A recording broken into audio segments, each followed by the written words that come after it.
Hey guys, I think a recurring question that I get asked, and I know a lot of people in the creative space get asked a lot, is how do you stay motivated? It's a fair question, but I think the better question is how do you keep believing in yourself when nobody sees what you're trying to build? Because that's the part that no one talks about.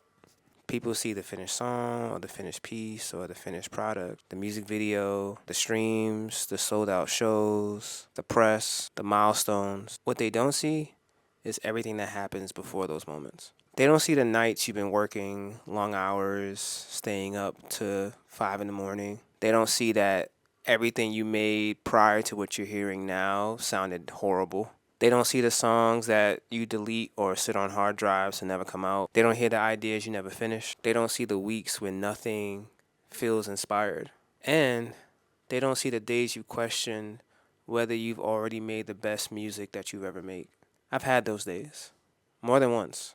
There are days where I've walked into a studio or sat down to work on a beat that me and Dimitri had just cooked up, and I had nothing. There were days where I was wondering if I lost whatever made me special creatively. No one ever talks about the creative burnout, and it's real for all people in the creative space. See, I used to think that burnout meant that I wasn't passionate anymore, but now I realize that sometimes burnout just means you've probably been carrying some things for way too long. As an independent artist, I don't just make music. I'm thinking about marketing. I'm thinking about budgets. I'm thinking about the creative. I'm thinking about content. I'm thinking about social media. I'm thinking about the emails that had to be sent out. I'm thinking about touring. I'm thinking about merch. I'm thinking about algorithms. I'm thinking about analytics. And I'm thinking about release schedules. Sometimes it feels like I spend more time trying to get people to hear the music than actually making it. And after a while, you start asking yourself, am I still creating because I love it or because I feel like I have to? That question hit me harder than I expected. See, I don't really compare myself to other artists. The only artists I've ever done that with were like the Michael Jacksons and the Stevie Wonders and the Princes and the Beyoncés. And it was more so I was trying to attain that level of greatness, that moment that I knew would inspire a generation. But I've learned that the most dangerous thing you can do as a creative is when you start measuring your chapter against someone else's highlight reel. I've done that way too many times, probably more times than I like to admit. The problem that most artists deal with when it comes to comparison isn't that it makes you admire people. The problem is it convinces you that your journey isn't moving fast enough. But here's what I learned. Everyone's timeline looks obvious after it works. Nobody ever sees the years before the breakthrough. Nobody sees the sacrifices. Nobody sees the uncertainty. Only the result. One thing that has made me successful is protecting my mental health. And I didn't do that not because I have all the answers. I did that because my creativity depended on it. If my mind isn't healthy, my music won't be honest. I've had to learn when to step away from the studio and work on other creative endeavors.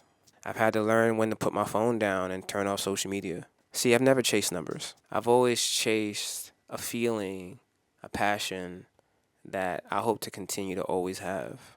Now, don't get me wrong, there are still days where I question myself. There are days I wonder if I'm doing enough, if I'm posting enough, creating enough. There are days where doubt is louder than my confidence. The difference now is that I don't mistake those feelings for facts.